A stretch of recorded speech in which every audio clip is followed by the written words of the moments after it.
You're a young American pilot, barely out of flight school. The air around you is a furnace, thick with dust and the stink of burnt oil. Below, the North African desert stretches out, a vast, unforgiving wasteland. And ahead, closing in at an impossible speed, is a silhouette that chills your blood, the Messerschmitt Bf 109. In its cockpit sits a hunter, a German ace, a man with dozens of kills to his name. He's been told your plane, the Curtiss P-40 Warhawk, is a joke, a clumsy, obsolete flying brick. And as he dives, you can almost feel his contempt. But he's made a fatal mistake. He's underestimated you. He's underestimated your machine. And he's about to fly directly into the storm of 6.50 caliber machine guns. This is not a story about a superior weapon. This is a story about a superior spirit. This is the story of how the German aces mocked the P-40 Warhawk until its 6 guns shredded their Bf 109s. Welcome to a tale of American triumph, born from Axis underestimation. You're in the desert. It's 1942, and the sky is about to become a killing field. To understand the shock, the sheer disbelief that was about to rock the Luftwaffe, we have to first understand the chessboard. The year is 1941, bleeding into 1942. The world is on fire. In Europe, the Nazi war machine seems unstoppable. In the Pacific, the fate of nations hangs in the balance. And in a seemingly secondary theater, the scorching deserts of North Africa, a brutal war of attrition is raging. This is where the British Empire, on its knees after the fall of France, is making a stand. And now, America is joining the fight. Enter the Yanks. Fresh-faced, confident, and equipped with what they believed was a solid, rugged fighter plane, the Curtiss P-40 Warhawk. And to be fair, on paper, the P-40 was no slouch. It was tough. It could take a beating and still bring its pilot home. It had a powerful Allison engine and that legendary armament, 6 M2.50 caliber machine guns, 3 in each wing. When those guns spoke, they didn't just pepper a target, they chewed it to pieces. It was a flying battery, a sledgehammer. But war isn't fought on paper. It's fought in the thin, unforgiving air, miles above the ground. And in that arena, the P-40 had a profound and seemingly fatal weakness. Its performance dropped off a cliff above 15,000 feet. The supercharger, the piece of machinery that keeps an engine breathing thick air at high altitude, was the P-40's Achilles heel. Up high, it became sluggish, a lumbering beast. Now, let's turn our eyes to the opposition. The Messerschmitt Bf 109. This wasn't just a plane, it was a symbol of German engineering and martial prowess. It was sleek, fast, and thanks to its advanced fuel-injected Daimler-Benz engine, it was a demon at high altitude. It could climb, it could dive, it could dance in the thin air where the P-40 struggled to even breathe. In the hands of a skilled pilot, it was a rapier, precise, deadly, and elegant. And the pilots, my God, the pilots. The Luftwaffe in North Africa wasn't just a collection of flyers, it was a brotherhood of aces. Men like Hans-Wilhelm Marseille, the star of Africa. Marseille wasn't just a killer, he was an artist. He would engage enemy formations alone, firing in impossibly deflected shots, his aim so uncanny it seemed supernatural. He racked up an astonishing 158 kills, many of them against what the British called the Tomahawk and Kitty Hawk, the export versions of the P-40. To these German knights of the sky, the P-40 pilots were amateurs. Their planes were inferior. It was, in their minds, almost an unfair fight. You can hear the arrogance in their own words. In his diary, Marseille wrote off the P-40s as easy prey, describing them as slow and predictable. Another ace, after downing one, reportedly quipped it was like shooting a sitting bird. They developed a contempt for the American plane, a belief in their own invincibility. They would dive from the sun from high altitude, where they held all the cards, make a single, slashing attack, and then use their superior energy to climb away, safe and untouchable. It was a tactic born of confidence, bordering on hubris. And for a time it worked. The early days for the American volunteer group, the legendary Flying Tigers, in China had shown the P-40 could be lethal in a specific, brutal kind of fight. But in the wide open skies of the Western Desert, against the cream of the Luftwaffe, the initial results were brutal. American and Allied pilots flying the P-40 suffered. They'd see the contrails of the 109s high above, knowing they couldn't reach them. They'd try to climb to intercept, their engines gasping, only to watch the Germans soar past, laughing. Morale, as you can imagine, took a hit. How do you fight an enemy you can't even touch? This was the psychological battlefield. It wasn't just about speed and climb rates, it was about a narrative. The narrative of German technological and tactical superiority. The myth of the unkillable ace. The story being written in the skies was one of American pluck being beaten down by German genius. The P-40 pilots felt like the Washington Generals to the Luftwaffe's Harlem Globetrotters, pawns in a show designed to make the other side look good. But deep within the American squadrons, a quiet, determined rebellion was brewing. These pilots, these mechanics, these commanders, they weren't just going to roll over. They looked at their obsolete Warhawk and they started to see not its weaknesses, but its strengths. They saw its incredible structural integrity. They saw its stable gun platform. And most of all, they saw those 6.50 caliber machine guns. A single hit from a .50 caliber round could sever a control cable, smash an engine block, or tear a wing off. The 109s, for all their speed, were lighter, more delicate machines. The Americans began to think, to adapt. They stopped trying to play the Germans' game. Why try to climb to meet the 109 in its own domain? That was suicide. Instead, they started to ask a different question. How do we force the 109 to come to us? How do we turn our weakness into a trap? They developed new tactics. They flew lower, using the P-40's superior low-altitude stability and dive acceleration to their advantage. They learned to use the desert itself, flying nap of the earth, using dust storms and heat haze for concealment. They began flying in loose, flexible formations that emphasized mutual support rather than the rigid, pre-war finger four they'd been taught. The most important tactic, the one that would become a hallmark of the Warhawk's success, was the boom and zoom. It was a hit-and-run technique. They would gain what altitude they could, often using cloud cover or the sun to mask their approach. Then, they'd dive, not to dogfight, not to turn with the more agile 109, but to make a single, slashing, high-speed pass. They would pour a concentrated burst of fire from their 6 guns into a single target, and then, using the speed gained in the dive, they would extend away, climbing back to safety before the 109s could react. It was brutal, efficient, and it played directly to the P-40's few strengths.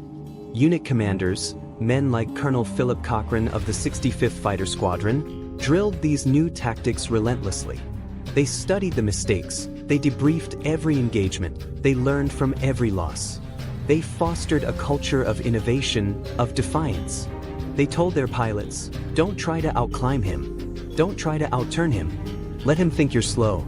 Let him think you're clumsy. Let him get overconfident. And then, when he commits to his dive, when he thinks he has you, you turn the tables. You make him fly into your web. The stage was set. The arrogant aces, convinced of their own superiority, were about to get a very rude awakening.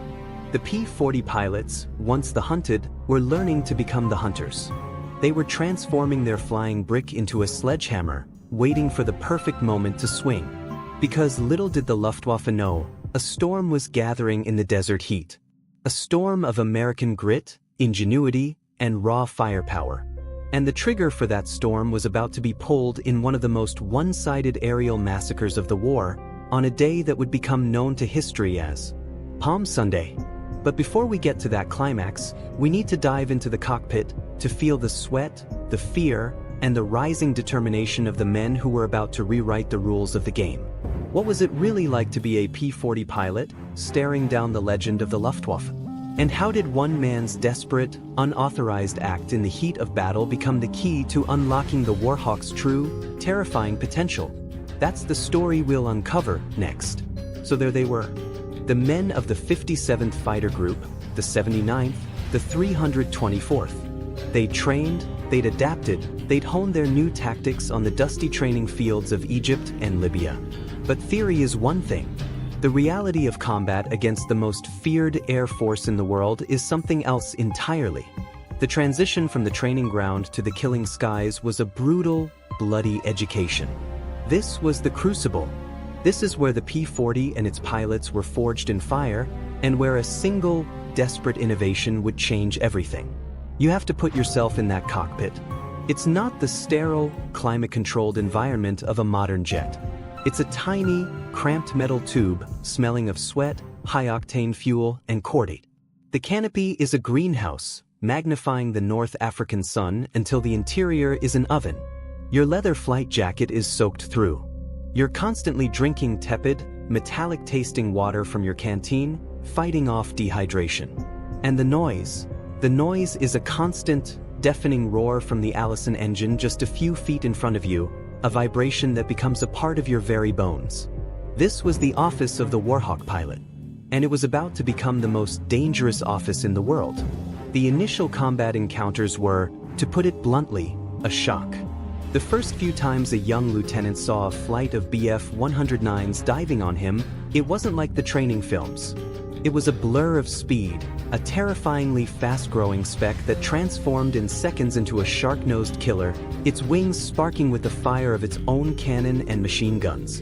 The 109's 20mm cannon rounds didn't peck at you like rifle-caliber bullets. They exploded. A single hit could blow a wing off. The instinct, the pure, primal human instinct, was to turn, to flee, to try and outmaneuver this thing that was trying to kill you. And that's exactly what the German aces wanted you to do. They wanted you to panic. They wanted you to break formation, to try and turn with them in a horizontal scissors, a dogfight. In that kind of fight, the P-40 was at a severe disadvantage. The 109 was lighter, with a better power-to-weight ratio and a tighter turning radius at high speeds. Many good American pilots were lost in those first few weeks, their Warhawks spiraling down into the desert below, trailing black smoke, simply because they fought the enemy on the enemy's terms. The psychological toll was immense. Pilots would return from missions, their hands shaking so badly they could barely light a cigarette. They'd seen their wingmen, their friends, their tentmates vanish in a fireball. They'd land, count the holes in their own planes, and listen to the ground crew swear as they patched up the damage. The stories of Marseille and the other aces grew in the telling. They became bogeymen, phantoms of the high sun. It bred a feeling of, not hopelessness, but of grim resignation. How do you beat a ghost? The answer came not from a general or a manual, but from the pilots themselves, in the debriefing tents after near-disastrous missions. They'd huddle over crude maps drawn in the sand, using spent shell casings to represent planes. He came down on me from 5 o'clock high. A young pilot, let's call him Lieutenant Joe, would say, his voice still tight with adrenaline. I saw the tracers. I broke left, but he just stuck with me. I couldn't shake him. And an older flight leader, a man with a few more missions under his belt, would nod. You broke left. You turned. Don't turn with him. You see that 109 commit to his dive? You push the nose down. You go vertical. Dive away. Make him follow you into the dive. But sir, he's faster in the dive. Is he? The flight leader would counter. Or is he just starting with more speed?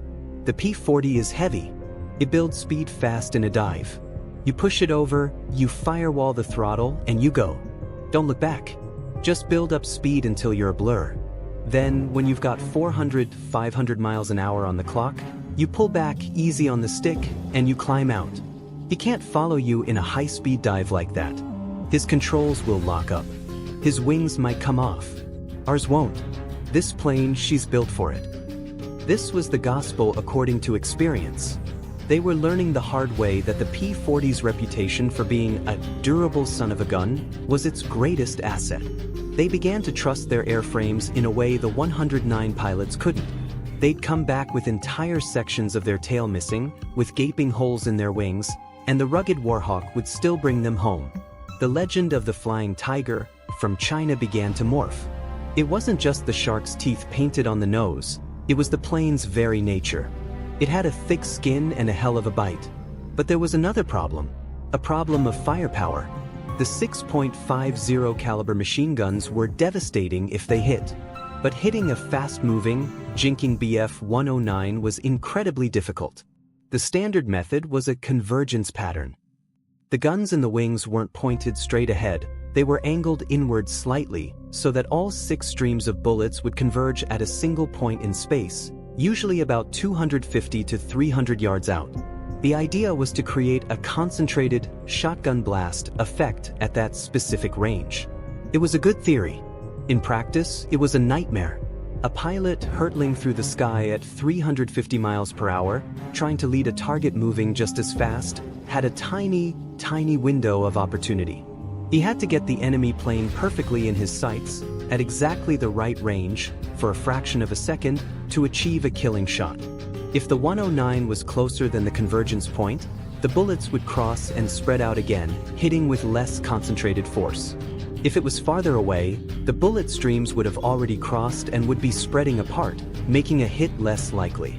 It was like trying to thread a needle while riding a roller coaster. The frustration was palpable. Pilots would return to base, swearing they'd poured hundreds of rounds into a 109, seeing strikes sparkle along its fuselage, only to watch it fly away, wounded but still airborne. They called it scratching the paint. They had the sledgehammer, but they couldn't land a solid blow. The German pilots, with their mix of machine guns and high-explosive cannon shells, didn't need the same precision. A single, lucky 20mm hit from them was often a mission kill. And then, one day, in the heat of a desperate fight, something happened. The historical records are often fuzzy on the exact who and when, which is how it often is with true, grassroots innovation. It wasn't a top-down order. It was a pilot, his heart hammering against his ribs, a 109 filling his windscreen, his own tracers seeming to vanish into the empty space around it. In that moment of pure, adrenalized instinct, he did something unauthorized. He didn't just hold the trigger down. He walked his fire. He saw his tracers, those glowing lines of death that let you see where your bullets are going. He saw they were falling behind the 109. So he nudged the stick, just a hair, adjusting his aim.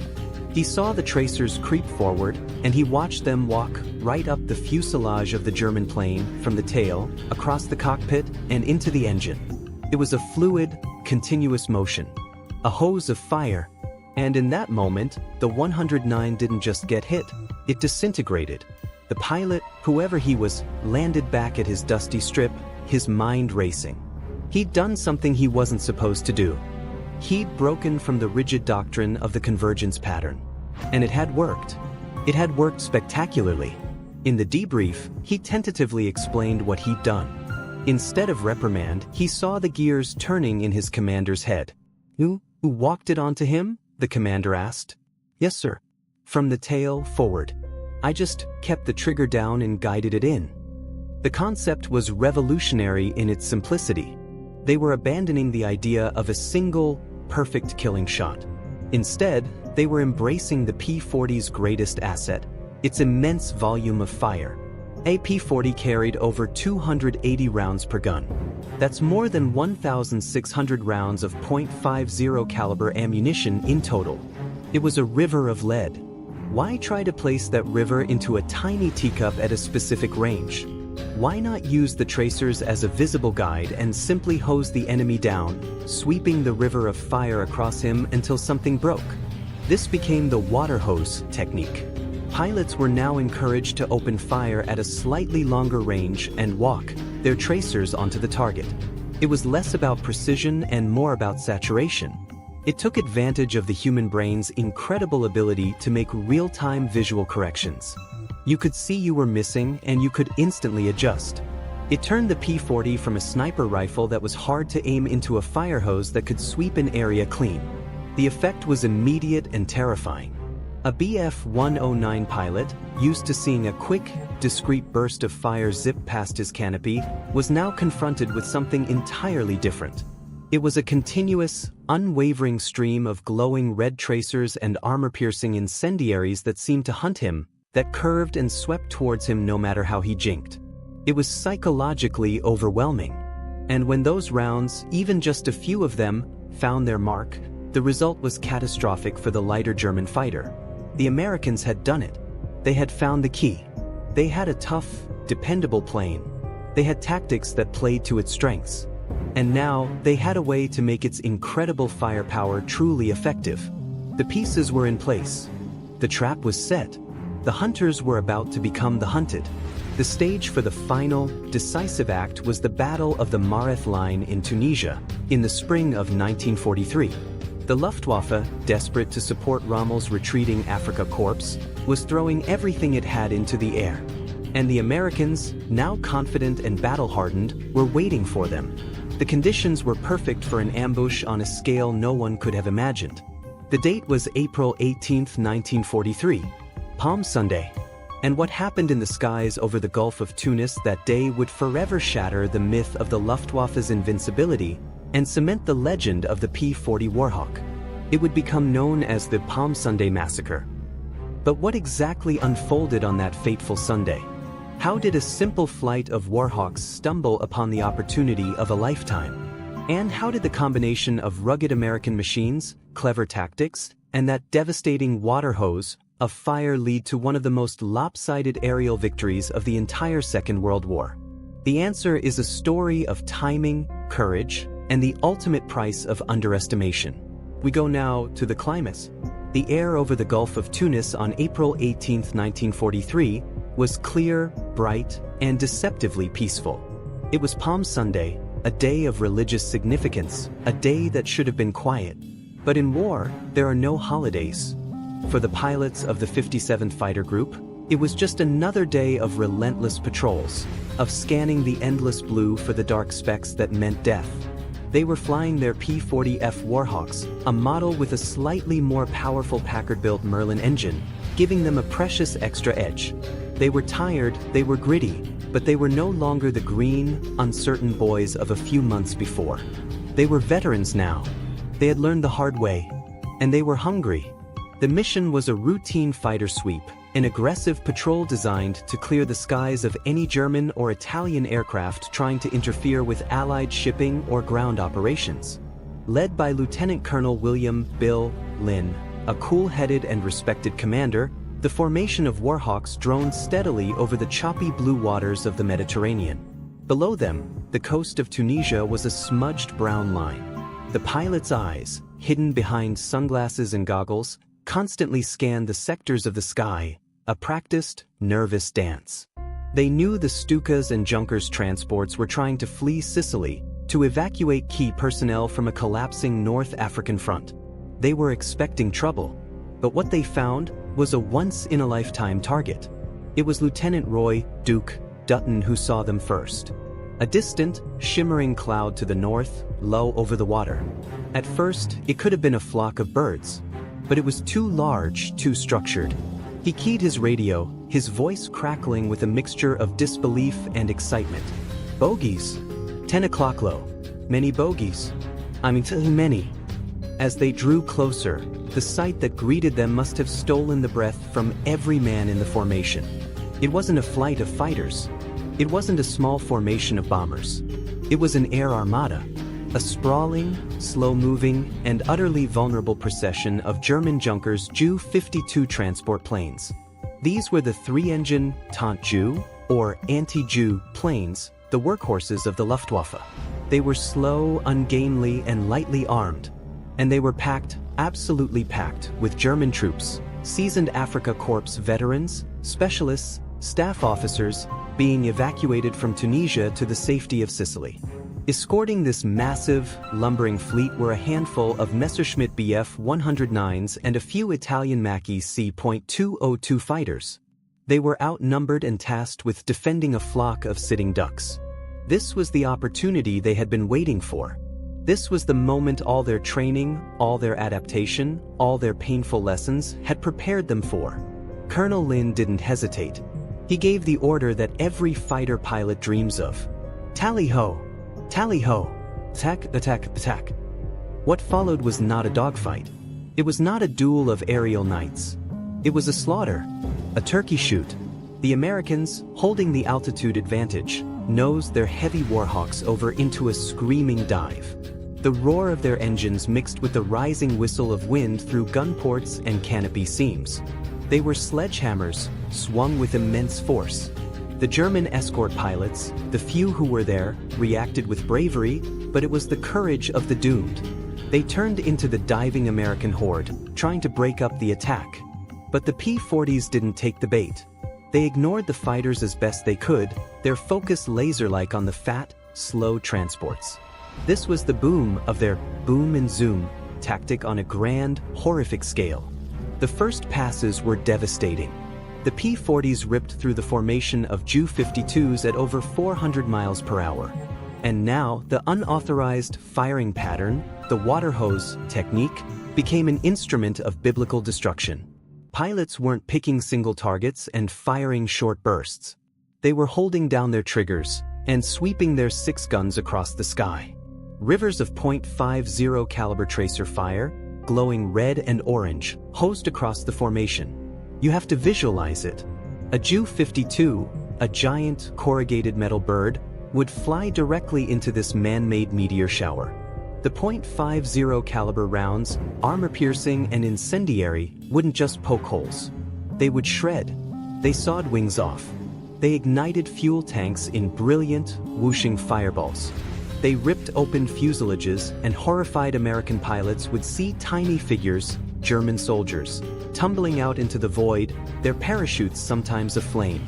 The sea below began to litter with wreckage and oil slicks. The air itself became thick with the smell of smoke and death, leaking into the American cockpits. One pilot, Captain James Curly Curl, later described it with a soldier's grim efficiency. It was like shooting a rabbit when it's sitting in front of you. You just couldn't miss. Another, Lieutenant John Jock Hennebrey, recalled the surreal horror. They were going down like flies. I saw one Ju-52 try to evade by flying low over the water. I came in on his tail, held the trigger down, and walked the fire right up his fuselage. He just flew into the water and disappeared in a huge geyser of spray and flame. The few German and Italian escorts fought valiantly, desperately. A Bf-109 would latch onto a P-40's tail, its cannon shells exploding around the American plane. But the P-40's ruggedness shone. Time and again, Warhawks would take hits, shudder violently, and keep flying. Their pilots would use their dive speed to break away, then climb back for another pass. The escort fighters were overwhelmed, outnumbered, and outgunned by the sheer volume of fire the Americans were putting out. The P-40's obsolete nature, its weight, its stability, made it a perfect gun platform for this kind of relentless saturation attack.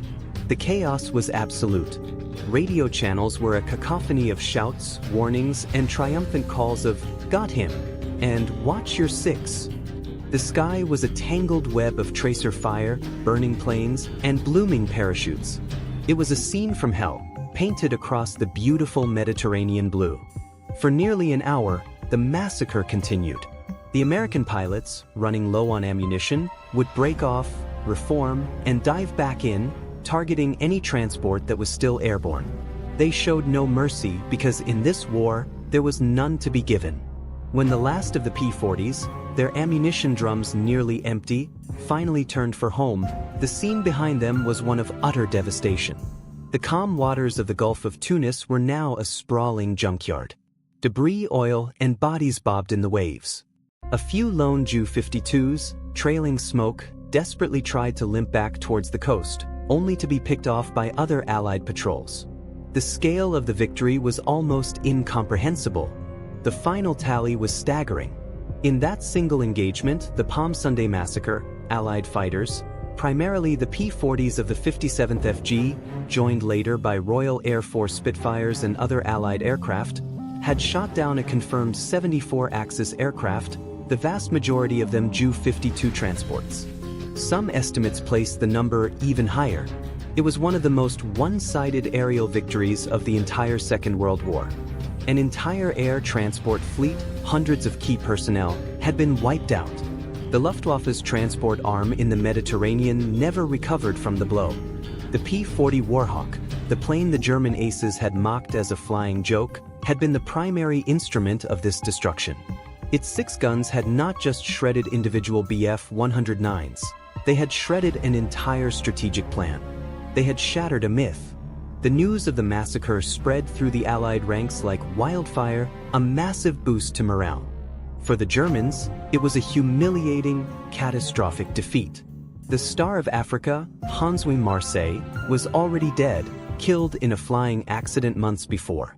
Perhaps it was fate that spared him from witnessing the total collapse of the aura of invincibility he had helped to build. The Palm Sunday massacre was the ultimate vindication of the American way of war: pragmatic, adaptive, and brutally effective. It wasn't about having the best plane on the drawing board.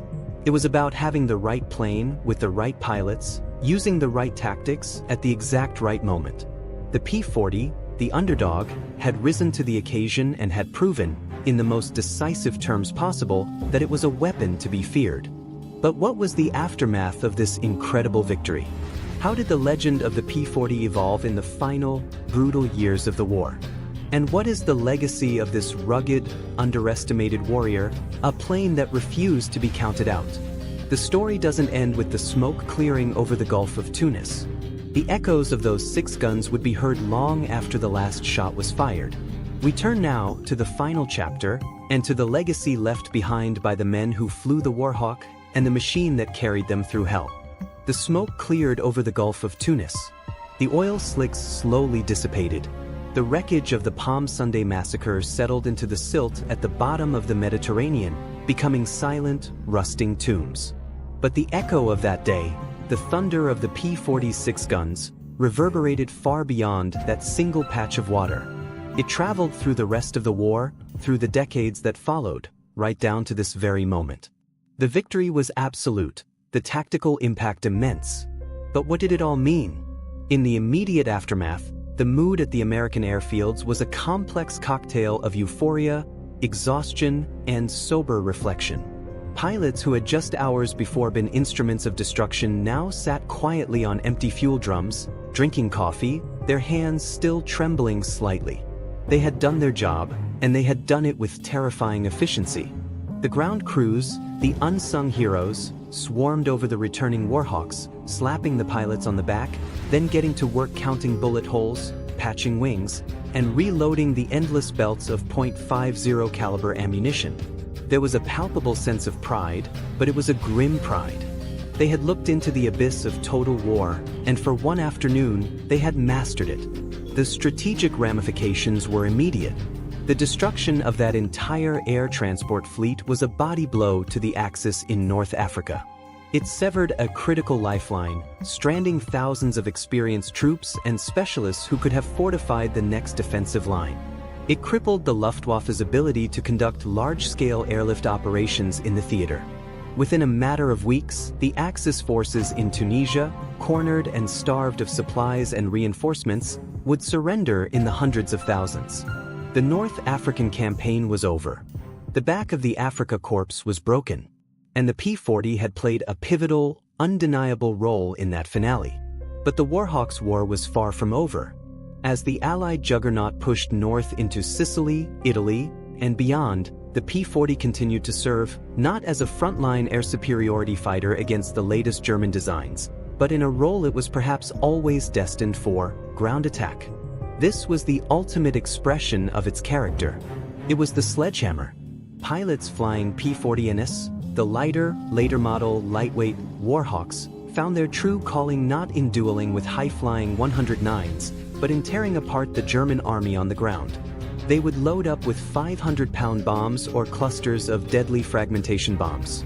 They would streak in at treetop level, their shark's teeth grinning, their 6 guns once again hosing down everything in their path: trucks, tanks, troop concentrations, railway cars. The P-40 became the terror of the Wehrmacht foot soldier. It was durable enough to absorb punishing light flak and keep flying. It was stable enough to make accurate bombing runs. And those 6.50s could turn a column of trucks into a burning scrap metal in seconds. In the hands of pilots like the Jabos of the 79th Fighter Group over Italy, the Warhawk was arguably more effective in this role than it had ever been as a pure fighter.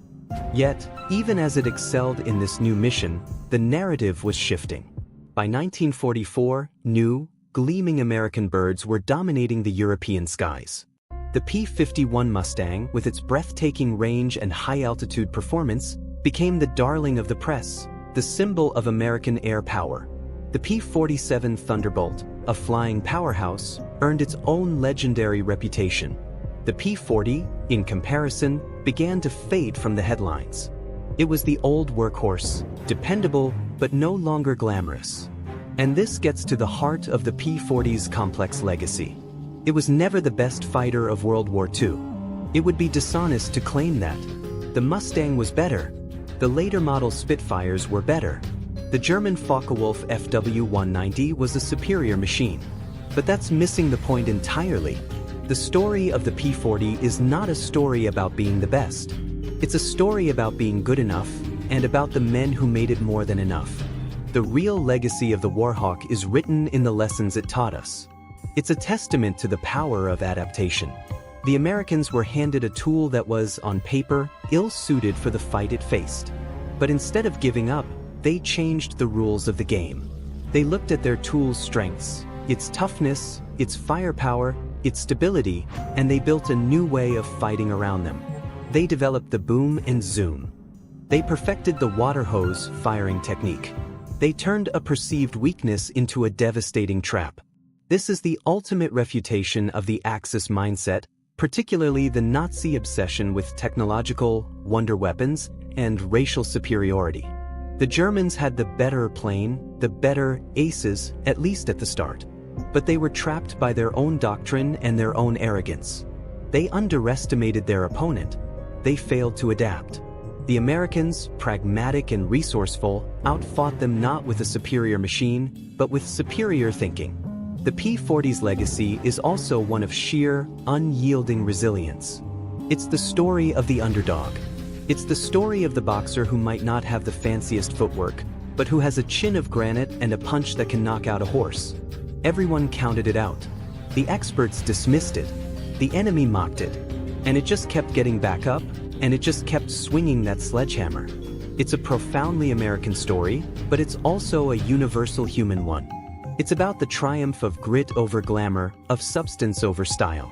So, what became of the planes and the men? After the war, the thousands of P-40s were quickly scrapped, sold off to other air forces, or simply left to rot in the boneyards. They were a dime a dozen, a tool that had served its purpose. Today, only a handful of airworthy P-40s remain, cherished relics that roar to life at air shows, a fleeting ghost of a bygone era. The men, those young pilots who stared down the Star of Africa, they grew old. They became fathers, grandfathers, businessmen. Many of them rarely spoke of the war, of the things they saw and did over the desert. The memories were too sharp, too real. But their legacy, and the legacy of their rugged, underestimated plane, endures. It endures in the very ethos of the United States military. The emphasis on adaptability, on training, on making the most of what you have. It endures as a powerful cautionary tale against hubris.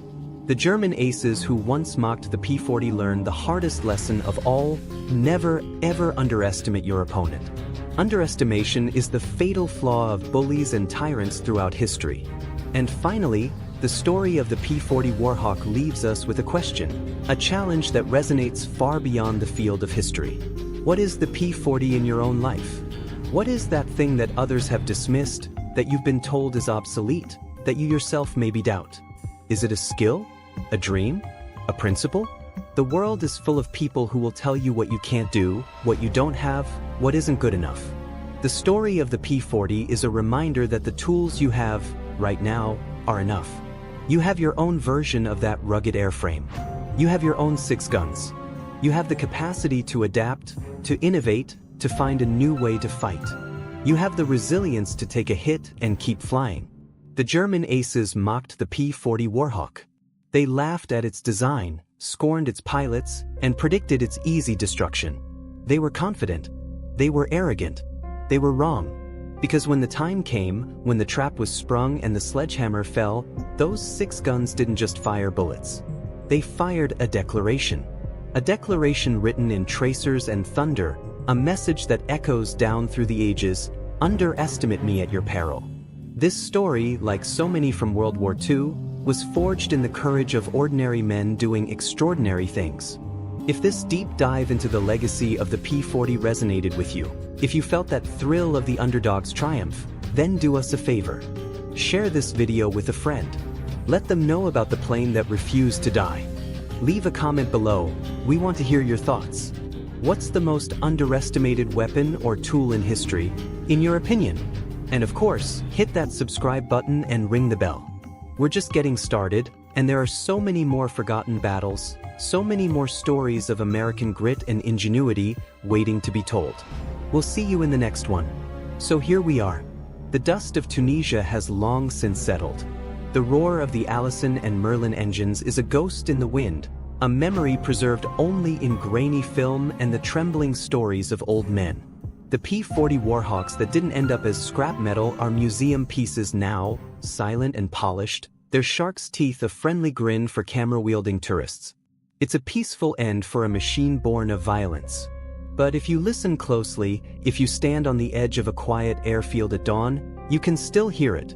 The echo. It's in the lesson that was written across the North African sky with tracers and courage. A lesson that is as vital today as it was then. The P-40 was never the knight in shining armor. It was the gritty infantryman of the air. It didn't win the war by itself. It was part of a vast, brutal, and collective effort, a tapestry woven with the threads of countless individual acts of bravery, from the pilot walking his fire onto a fleeing junkers to the ground crew chief working through the night by flashlight to get one more Warhawk ready for dawn patrol. The true victory we've chronicled here isn't just measured in kill ratios or the number of aircraft shot down on a single Palm Sunday. The victory was in the shattering of a myth. The myth of inevitability. The myth of innate superiority.